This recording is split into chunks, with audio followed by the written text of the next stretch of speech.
Hi friends, ఇదైతే మనకి CBSE అనమాట, సెంట్రల్ బోర్డ్ ఆఫ్ సెకండరీ ఎడ్యుకేషన్కి సంబంధించి గ్రూప్ ఏబిసికి సంబంధించిన 124 వేకెన్సీస్ ఏవైతే ఉన్నాయో అప్లికేషన్ ఆన్లైన్ ప్రాసెస్ అయితే స్టార్ట్ అయింది అనమాట.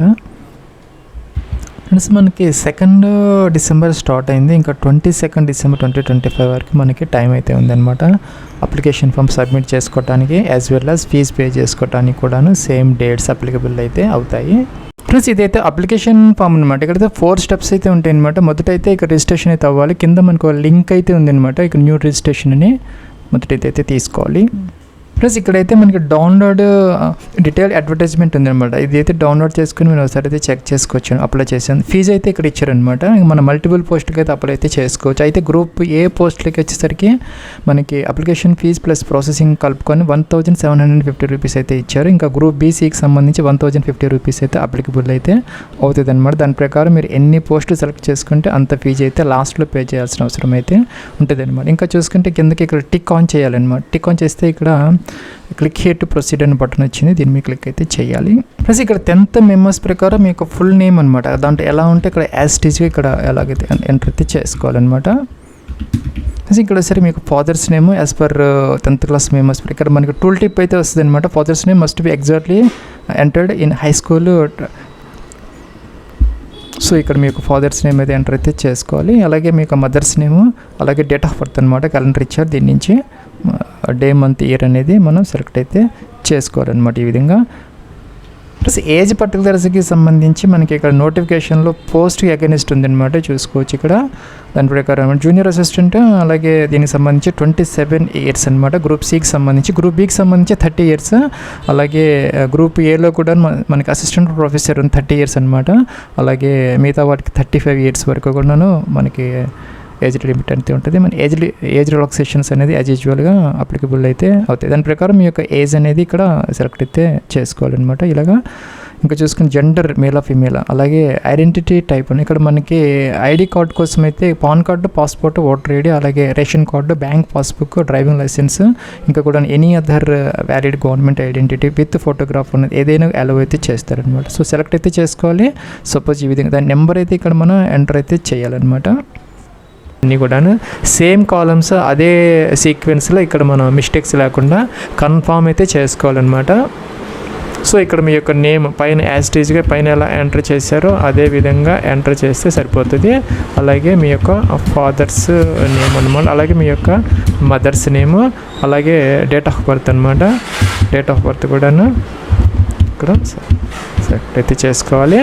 ఇలా చేసుకుంటే కనుక అన్నీ మనకి ఇక్కడ కాలమ్స్ కింద రెడ్ మార్క్ చూపిస్తే అవన్నీ పోతాయి అనమాట. అంటే మీరు ప్రాపర్గా ఇస్తే కాలమ్స్ అన్నీ నీట్గా ఉంటాయి అన్నీ కూడాను. సో మనం సెకండ్ టైం కన్ఫర్మ్ అయితే చేసాం. ఇంకా కాంటాక్ట్ డీటెయిల్స్ అనమాట, అంటే అడ్రస్ డీటెయిల్స్, ప్రెమిసెస్ నెంబర్ అనమాట, డోర్ నెంబర్, ఫ్లాట్ నెంబర్తో సహా కంప్లీట్ అడ్రస్ ఇక్కడ ఎంటర్ అయితే చేసుకోవాలి. సబ్ లొకాలిటీ అంటే మనకి స్ట్రీట్ నేమ్ కానీ ఇవన్నీ ఎంటర్ అయితే చేసుకోవాలన్నమాట. లొకాలిటీ అంటే మనకి తాలూకా కానీ ఇంకా మండలం అవి ఉంటాయి కదా మీ అడ్రస్లో నుంచి, కంట్రీ, అలాగే స్టేట్ మీ అడ్రస్లో నుంచి, అలాగే డిస్ట్రిక్ట్ అనమాట. మీరు ఏ డిస్ట్రిక్ట్లో మీ యొక్క అడ్రస్లో నుంచి సెలెక్ట్ అయితే చేసుకోవాలండి. ఓల్డ్ డిస్ట్రిక్ట్స్ అయితే వస్తున్నాయి, కొత్తవి రావడం లేదు. మనకి అదర్ అనే ఆప్షన్ కూడాను లేదు కాబట్టి ఓల్డ్ డిస్ట్రిక్ట్ సెలెక్ట్ చేసుకొని పిన్ కోడ్ ఎంటర్ చేస్తే సరిపోతుంది. ప్లస్ ఇక్కడ ఈమెయిల్ ఐడి ఎంటర్ చేసుకోవాలి. ఈమెయిల్ ఐడి ఇంకా కూడా 2 times కన్ఫర్మ్ అయితే చేసుకోవాలన్నమాట. ఈమెయిల్ అనేది మిస్టేక్స్ లేకుండా. అలాగే మీ యొక్క 10 digit మొబైల్ నెంబర్ ఎంటర్ చేయాలి. సెకండ్ టైం అయితే మనం ఇక్కడ కన్ఫర్మ్ అయితే చేసుకోవాలి. అలాగే సెకండ్ టైం కన్ఫర్మ్ చేయాలి. ఇంకా కూడాను ఆల్టర్నేటివ్ సెకండ్ మొబైల్ నెంబర్ ఏదైనా ఉంటే ఎంటర్ చేసుకోవచ్చు, లేకపోతే మనకి ఆప్షన్లు అనమాట. అలాగే పైన మనం కరస్పాండెన్స్ అడ్రస్ ఇచ్చాము. ఇక్కడైతే మనకి పర్మనెంట్ అడ్రస్ అనమాట. అది సేమ్ యాజ్ ప్రజెంట్ అడ్రస్ అయితే టిక్ ఆన్ చేస్తే సరిపోతుంది. ఈ కాలమ్స్ అన్నీ కూడా ఆటోమేటిక్గా ఫిల్అప్ అయితే అయిపోతాయి. నేను ఎంటర్ చేయలేదు కాబట్టి నాకు ఎర్రర్ అయితే వచ్చింది. సో మీరు ఈ పైన కాలమ్స్ అన్నీ ఫిల్ చేసేస్తే డోర్ నెంబరు అవన్నీ కూడా ఆటోమేటిక్గా కిందకి వచ్చేస్తాయి. మీరు ఎంటర్ చేయాల్సిన అవసరం అయితే లేదన్నమాట. ఒకవేళ కనుక మీకు పర్మనెంట్ అడ్రస్ డిఫరెంట్ కనుక అయి ఉంటే కనుక ప్రజెంట్ అడ్రస్కి ఈ కాలమ్స్ అన్నీ కూడా ఈచ్ అండ్ ఎవ్రీ కాలము మీరు ఎంటర్ అయితే చేసుకోవాలన్నమాట. అలాగే ఇక్కడ పాస్వర్డ్ అనేది ఒకటి క్రియేట్ చేసుకోవాలి. అది వచ్చేసరికి మనకి 8 నుంచి 13 క్యారెక్టర్స్ మధ్య లాంగ్తో ఉండాలను, అంటే 8 నుంచి 13 క్యారెక్టర్స్ మధ్య ఒక పాస్వర్డ్ క్రియేట్ చేసుకొని సెకండ్ టైం కన్ఫర్మ్ అయితే ఇక్కడ చేసుకోవాలి. ఒక అప్పర్ కేసు, ఒక లోయర్ కేసు, ఒక నెంబర్, ఇక్కడ కొన్ని స్పెషల్ క్యారెక్టర్స్ ఇచ్చారు, వాటిలో ఏదో ఒకటి అలాగా ఆల్ఫా న్యూమరిక్స్తో ఒక స్ట్రాంగ్ పాస్వర్డ్ క్రియేట్ చేసుకొని ఇక్కడ కన్ఫర్మ్ అయితే చేసుకోవాలి. అలాగే సెక్యూరిటీ క్వశ్చన్ అనమాట, ఏదో ఒకటి మీరు సెలెక్ట్ చేసుకొని ఆన్సర్ చేసుకొని నోట్ చేసుకొని పెట్టుకోవాలన్నమాట. పర్పస్ ఏంటంటే మనం ఫ్యూచర్లో ఏదైనా పాస్వర్డ్ మర్చిపోతే ఈ యొక్క సెక్యూరిటీ క్వశ్చన్ ఆన్సర్ చేయడం ద్వారా మీరు దానిని రెస్టోర్ అయితే చేసుకునే అవకాశం అయితే మనకి ఉంటుంది అనమాట. క్యాప్చా ఎంటర్ చేయాలి, సబ్మిట్ అయితే చేసుకోవచ్చు.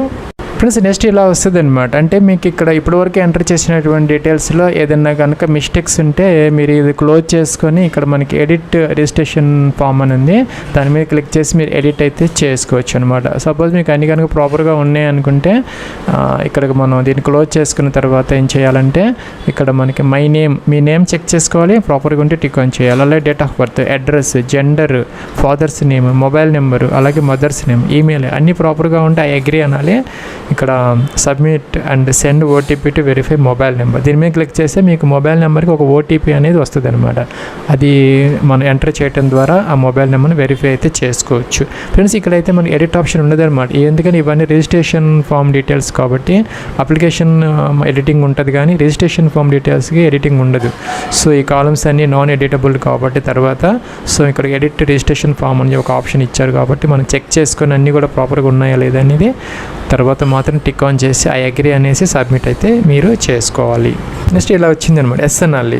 నెక్స్ట్ ఇక్కడ మనకి ఓటీపీ వస్తుంది అనమాట. ఆ యొక్క రిజిస్టర్డ్ మొబైల్ నెంబర్కి ఇక్కడ ఎంటర్ చేసేస్తే 6 డిజిట్ ఓటీపీ అయిపోతే, రాకపోతే రీసెంట్ చేసుకోవచ్చు, వస్తుంది, ప్రాబ్లం అయితే లేదు. ఇక్కడ సబ్మిట్ రిజిస్ట్రేషన్ ఫామ్ అనే బటన్ ఉంది అనమాట. ఫ్రెండ్స్ ఇక్కడ చూసుకుంటే కనుక మనకి లెఫ్ట్ సైడ్ ట్యాబ్స్ ఉన్నాయి అనమాట, వీటి టిక్ ఆన్ వచ్చి ఆల్రెడీ కంప్లీట్ చేసుకున్నాం, అంటే రిజిస్ట్రేషన్ ఫామ్ అయిపోయింది, మొబైల్ నెంబర్ వెరిఫై అయిపోయింది అనమాట. నెక్స్ట్ ఏంటంటే అప్లికేషన్ ఫిల్అప్ చేయాలి, ఫీజ్ పేమెంట్ అయితే చేసుకోవాలి. ఇక రెడ్ మార్క్ ఉన్నవన్నీ మనం ఇప్పుడు కంప్లీట్ చేయాలని అర్థం అనమాట. సో ఇక్కడ కంప్లీట్ అప్లికేషన్ ఫామ్ అని దీని మీద క్లిక్ అయితే చేయాలన్నమాట. ఇక్కడ ఫ్రెండ్స్ అదైతే పోయిందనమాట, నాకు ఇలాగ ఏదో వస్తున్నది అనమాట, login to access your account అని చెప్పేసి ఒక ఎర్రర్. ఫ్రెండ్స్ ఇక్కడ మనకి నెక్స్ట్ అప్లికేషన్ ఫామ్లో వేరియస్ స్టెప్స్ అయితే వచ్చాయి అనమాట, ఇంకా 2, 3, 4 అంటే 7 దాకా ఉన్నాయి.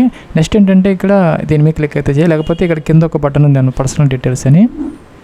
ఇక్కడైతే కొన్ని కాలమ్స్ ఆటోమేటిక్గా వచ్చేస్తున్నాయి అనమాట, అవన్నీ మనమే ఎంటర్ చేయాల్సిన అవసరం లేదు, మార్చుకోవాలంటే మార్చుకోవచ్చు. నెక్స్ట్ నోట్ ఇండియన్ సెలెక్ట్ అయితే చేసుకోవాలి. Category your EWS, OBC, SC, select అయితే చేయాలి. సో ఇదైతే 2 times ఇవ్వాలన్నమాట, అది కేటగిరీ ఏది ఇస్తే అది అనమాట. అలాగే ఇక్కడ చూసుకుంటే కనుక పీడబ్ల్యూ క్యాండిడేట్స్ ఉంటే ఎస్ పెట్టుకోవాలి, లేకపోతే నో అనమాట. ఇది కూడా సేమ్ అనమాట, పీడబ్ల్యూ క్యాండిడేట్స్ ఎస్ పెట్టాలి, లేకపోతే నో. ఎక్స్ సర్వీస్ మ్యాన్ అయితే ఎస్ పెట్టుకోవాలి, లేకపోతే నో పెట్టాలి. అలాగే ప్లస్ ఇంకా సిబిఎస్ఈకి సంబంధించి 2024కి సంబంధించినటువంటి రిక్రూట్మెంట్ ప్రాసెస్లో ఇక అసిస్టెంట్ సెక్రటరీ కానీ ఇంకా అకాడమిక్స్ కానీ దానికి సంబంధించిన పోస్ట్ కనుక మీరు అప్లై చేసి ఉంటే గతంలో ఎస్ పెట్టుకో, లేకపోతే నో అనమాట. ఎస్ పెడితే కానీ దానికి సంబంధించిన డీటెయిల్స్ అయితే మెన్షన్ అయితే చేసుకోవాలి. ప్లస్ ఇంకా ఈ యొక్క సిబిఎస్ఈలో మీరు కనుక డిపార్ట్మెంట్లో కానీ రెగ్యులర్ ఎంప్లాయ్ అయ్యి ఉంటే ఎస్ పెట్టుకోవాలి, లేకపోతే నో అనమాట. అలాగే మెరిటస్ స్టేటస్ సింగిల్ అయితే సింగిల్, మ్యారీడ్ అయితే మ్యారీడ్ అనమాట. ఇక్కడ అలాగే divorced, widow, judicial separate options కూడా ఉన్నాయి. సో సెలెక్ట్ అయితే చేసుకోవాలి, క్యాప్చర్ ఎంటర్ చేయాలి, సేవ్ నెక్స్ట్కి అయితే వెళ్ళొచ్చు. ప్లస్ ఇక్కడ నెక్స్ట్ ఏంటంటే మనకు వచ్చినటువంటి గ్రూప్ ఏబీసీ అన్ని వేకెన్సీస్ వస్తున్నాయి అనమాట. ఏంటంటే మీరు దేనికి అప్లై చేయాలనుకుంటే అది సరే సెలెక్ట్ అయితే చేసుకోవాలి, దానికి తగ్గట్టుగా మీకు లాస్ట్లో ఫీజు అయితే మల్టిప్లై అయితే అవుతుంది అనమాట. సో ఇక్కడ మనం ఒకేసారి ఒకే అప్లికేషన్ అయితే సరిపోతుంది, ఇక్కడ మల్టిపుల్ పోస్టులు అయితే సెలెక్ట్ అయితే చేసుకోవచ్చు అనమాట. అప్లై చేసే ముందు మీరు ఏంటంటే ఇక నోటిఫికేషన్లో మీ యొక్క ఎడ్యుకేషన్ క్వాలిఫికేషన్ అనేది చెక్ చేసుకొని దాని ప్రకారం ఈ విధంగా మీరు సెలెక్ట్ అయితే చేసుకోవచ్చు అనమాట.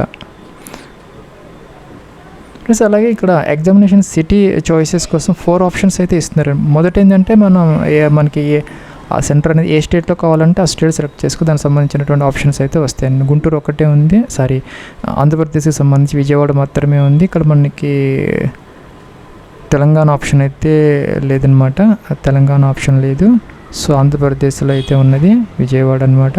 సో ఇంకా మిగతావి ఏంటంటే మన దగ్గరగా ఉన్నది ఏదైతే ఉన్నదో ఆ యొక్క ఆప్షన్స్ అనేది మనం ఇక్కడ సెలెక్ట్ అయితే చేసుకోవచ్చు అనమాట. ఈ విధంగా అంటే 4 ఆప్షన్స్ కంపల్సరీ ఇవ్వాలి కాబట్టి ఏదో ఒకటి మనం ఈ విధంగా సెలెక్ట్ అయితే చేసుకోవాలి. ఫస్ట్ అది మాత్రం మన దగ్గరగా ఉన్నది ఇచ్చేస్తే సరిపోతుంది అనమాట. సో మీరు సెలెక్ట్ చేసుకున్న పోస్ట్ని బట్టి టైపింగ్ అవసరం అయితే కనుక ఇలాగ వస్తుంది అనమాట. ఇక్కడ ఏంటంటే 35 words per minute ఇంగ్లీష్, లేదంటే 30 words per minute హిందీలో కనుక చేయగలిగితే ఎస్ అయితే పెట్టుకోవాలన్నమాట. ప్లస్ ఇంకొక ఆప్షన్ కూడా ఉందన్నమాట. సేమ్ టైపింగ్ సంబంధించినటువంటి కీ స్ట్రోక్స్ ఇస్తున్నారనమాట మనకి. 10,500 అనగా 9,000 స్పీడ్. ఇదైతే కూడా పెట్టుకోవచ్చు. క్యాప్చర్ ఎంటర్ చేయాలి, సేవ్ నెక్స్ట్కి అయితే వెళ్ళొచ్చు. ఇక్కడ ఏంటంటే మన ఎడ్యుకేషన్ క్వాలిఫికేషన్కి సంబంధించి రైట్ ఫ్రమ్ 10th క్లాస్ అనమాట. అంటే మెట్రికులేషన్కి సంబంధించినటువంటి పాస్డ్ సెలెక్ట్ చేయాలి ఫస్ట్, తర్వాత ఇయర్ ఆఫ్ పాసింగ్ అనమాట. అలాగే చూసుకుంటే ఇక్కడ కోర్స్ నేమ్ ఆటోమేటిక్గా వస్తుంది, ఒకటే వస్తుంది, సెలెక్ట్ అయితే చేసుకుని. అలాగే బోర్డు అనమాట, సిబిఎస్ఈ అయితే సిబిఎస్ఈ, లేకపోతే డైరెక్ట్గా బోర్డు అయితే మన స్టేట్ బోర్డ్ సెలెక్ట్ అయితే చేసుకోవాలి. సిజిపిఏ సిస్టమ్ అయితే సిజిపిఏ, లేకపోతే పర్సంటేజ్ అనమాట. ఈ విధంగా మనం సెలెక్ట్ అయితే చేసుకోవాలి. 9 10 ఏంటనే స్కేల్ మెన్షన్ చేయాలి, గ్రేడ్ ఎంత వచ్చింది, ఇక్కడ సిజిపిఏ ఆటోమేటిక్గా అయితే వస్తుంది అనమాట. అదేవిధంగా ఇంటర్మీడియట్కి సంబంధించి ఇక్కడ పాస్డ్ సెలెక్ట్ చేయాలి, ఇయర్ ఆఫ్ పాసింగ్.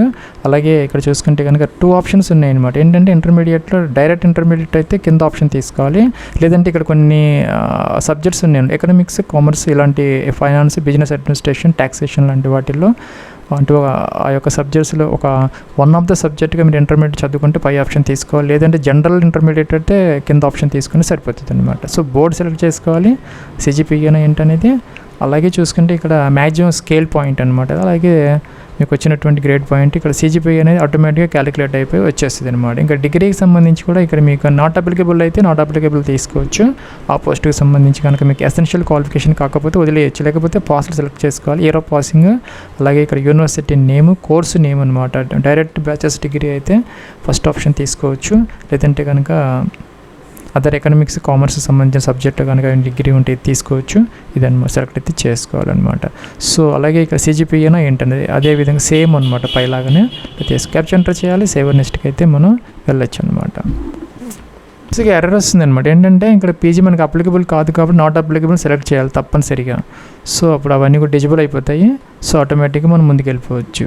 ప్లస్ ఇక్కడ ఏంటంటే మనకి అడిషనల్ డీటెయిల్స్ అనమాట. ఏంటంటే ఇక్కడ మీకు నెట్ లేదంటే స్లెట్ కనుక క్వాలిఫైడ్ అయితే పెట్టుకోలేకపోతే నో అనమాట. అలాగే జూనియర్ రీసెర్చ్ ఫెలోకి సంబంధించినటువంటి నెట్ వాటిల్లో కనుక మీరు క్వాలిఫై అయ్యి ఉంటే పెట్టుకోవాలి. అలాగే ఇక్కడ చూసుకుంటే కనుక నెట్ జేఆర్ఎఫ్ క్వాలిఫైడ్ అంటే దానికి సంబంధించిన ఈక్వలెంట్ కానీ కనుక క్వాలిఫై అంటే పెట్టుకో, లేకపోతే నో అనమాట. ఇంకా డాక్టరేట్ డిగ్రీ ఉంటే పెట్టా, లేకపోతే నో అనేది సెలెక్ట్ అయితే క్యాప్చర్ ఎంటర్ చేయాలి, సేవ్ నెక్స్ట్కి అయితే వెళ్ళొచ్చు. సో ఇక్కడ ఏంటంటే మనకి అప్లోడ్స్ సెక్షన్ అనమాట. ఇంకా ఫోటోగ్రాఫ్ అప్లోడ్ అయితే చేసుకోవాలి, జేపీజీ ఫార్మేట్. అది కూడా మనకి 10 నుంచి 300 KB వరకు అలో అయితే చేస్తారు. సిగ్నేచర్ కూడా 10 to 50 KB జేపీజీ ఫార్మేట్. అలాగే కేటగిరీ సర్టిఫికేట్ ఏదైతే ఉందో, అలాగే మనకి ఓబీసీ, ఎన్సీఎల్, అలాగే ఏడబ్ల్యూఎస్కి సంబంధించి 1 April 2025 తర్వాత తీసుకున్నటువంటి సర్టిఫికెట్ అయితే కావాలి. ఎస్సీ ఎస్టీ అయితే కనుక మనకి ఓల్డ్ సర్టిఫికెట్ సరిపోతుంది. అయితే చూసుకుంటే కనుక ఇక్కడ మన మినిమం సైజ్ 10 ఉండాలి, మ్యాక్సిమం సైజ్ 500 వరకు పీడిఎఫ్లో అలౌ అయితే చేస్తారనమాట. అలాగే 10th క్లాస్ సర్టిఫికెట్ ఇక్కడ అప్లోడ్ అయితే చేసుకోవాలి, డేట్ ఆఫ్ బర్త్ ప్రూఫ్ కోసం అనమాట. అలాగే చూసుకుంటే ఇక్కడ మన ఎసెన్షియల్ క్వాలిఫికేషన్ ఏదైతే ఉందో డిగ్రీ, లేకపోతే దానికి సంబంధించినటువంటి అన్ని మార్క్స్ మెమోస్ సర్టిఫికేట్ కలిపి ఒకటే పీడిఎఫ్ అనమాట. మనం దాదాపుగా మనకి ఇక్కడ పీడిఎఫ్ 10 నుంచి 1 MB వరకు అలౌ అయితే చేస్తారు. బ్రౌజింగ్ చెప్పేసి ఫైల్ సెలెక్ట్ చేసి మనం అప్లోడ్ చేసుకొని వ్యూ అయితే చూసుకోవాలన్నమాట. ఇక్కడ ఏంటంటే మనం అప్లోడ్ చేసిన తర్వాత ఇలా వస్తుంది అనమాట బ్లూ కలర్లో. ఇక్కడ మనం వ్యూ వాళ్ళని చూసుకోవచ్చు, దీని మీద క్లిక్ చేస్తే వ్యూ అనేది ఓపెన్ అవుతుంది, చూసుకోవచ్చు.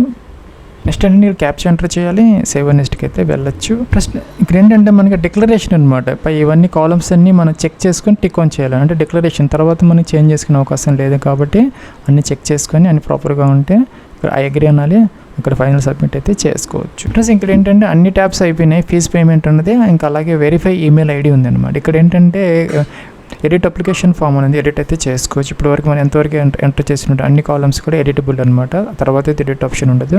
సో ఏంటంటే ఇక్కడ your email ID to be verified అని వచ్చింది. సో మన ఈమెయిల్ ఐడిని వెరిఫై చేసుకోవడం కోసం ఈ బటన్ మీద క్లిక్ చేయాలి. క్యాప్చర్ ఎంటర్ చేస్తే ఓటీపీ అనేది వస్తుంది అనమాట. వెరిఫై చేసేస్తే ఇది కూడా అయిపోతుంది. ఇక్కడ ఓటీపీ ఎంటర్ చేయాలి, వెరిఫై అని రాకపోతే రీసెంట్ అనొచ్చు. ప్లస్ ఇక్కడ చూసుకుంటే అన్ని ట్యాబ్స్ అయిపోయినాయి అనమాట. ఇది లాస్ట్ స్టేజ్ అనమాట. ఏంటంటే ఇక్కడ మనం ఫీజు అయితే పే అయితే చేసుకోవాలి. మీరు ఇక్కడ ఎన్ని పోస్టులు సెలెక్ట్ చేసుకుని దానికి సంబంధించినటువంటి మల్టిపుల్ అయ్యి మీకు ఇక్కడ వస్తుంది అనమాట. ఇక్కడైతే పే ఎగ్జామినేషన్ ఫీ అనాలి. సో ఇక్కడ ఏంటంటే ఆన్లైన్ సెలెక్ట్ చేసుకోవాలి. ఇక్కడ ఏంటంటే మనకి పేమెంట్ గేట్వే ఒకటే ఉన్నది, హెచ్డిఎఫ్సి బ్యాంక్ సెలెక్ట్ అయితే చేయాలి. ఇక్కడ ఏంటంటే మనకి హెచ్డిఎఫ్ బ్యాంక్కి సంబంధించినట్టు హెచ్డిఎఫ్సికి సంబంధించి క్రెడిట్ కార్డ్, డెబిట్ కార్డ్ కానీ ఏదైనా ఉంటే సెలెక్ట్ చేసుకోవచ్చు. లేదంటే other bank debit card, credit card కానీ, ఇంకా యూపీఐ ఉంది, నెట్ బ్యాంకింగ్ ఉంది. ఎలా అయినా గేట్వే ద్వారా మీరు ఫీజు అయితే పే అయితే చేసుకోవచ్చు.